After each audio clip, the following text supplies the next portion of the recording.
Review: integrated U2 thrill with songs of experience.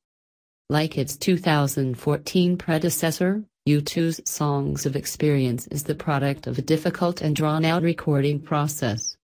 Much more so than Songs of Innocence, however, U2 has made an exciting, stage-ready album that doesn't blush or blink in its use of the band's signature sounds: The Edge's chiming guitar, Adam Clayton's trebly, adhesive bass, Larry Mullen Jr.'s sharp and responsive drums, and Bono's heart on his vocal cords singing.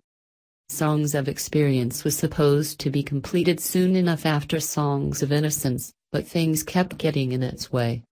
From the automatic iTunes download fiasco of Innocence, Bono's debilitating bicycle accident in New York 3 years ago, and another, more recent, yet-to-be-described health scare, plus the changing political landscape and the wildly successful 30th anniversary tour of the Joshua Tree, which is barely over. Sometimes the pause button was getting pressed and sometimes it was rewind or rip it up and start again. While the last two albums, the other was 2009's No Line on the Horizon, had some strong songs and sounds, there was a sense of erratic dispersion, of the whole being less than its components. The new record is a thrilling listen because U2 sounds fully integrated again, a band with everyone on the same page and, just as importantly, in the same groove. The result is the best U2 album since All That You Can Leave Behind. Bono's Chronicle of a Death Foretold, Lights of Home, also has a strong melody with yearning guitars gnawing away at the edges and mucho dub thumping from Larry before it takes off into heart-bursting and. But that talent for the lumbering and the inconsequential is also present. You're the Best Thing About Me is U2 by numbers, complete with distorted bass, exotic strings, a cathartic guitar solo, and some pretty ill-judged chord changes. It is only slightly less irksome than City of Blinding Lights.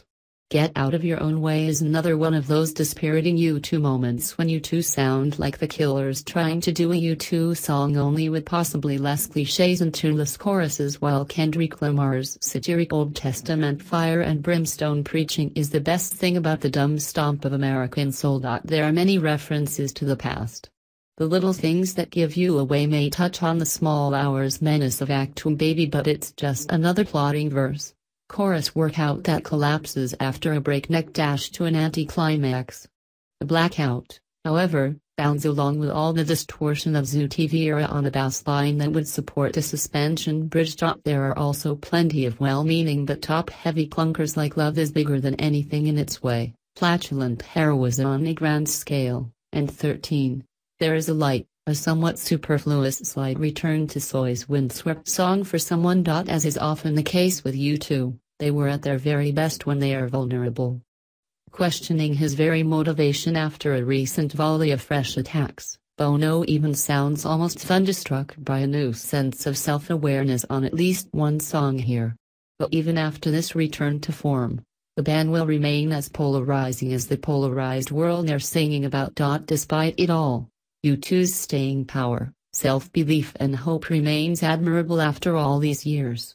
Rarely have four men with so much experience sounded so very innocent.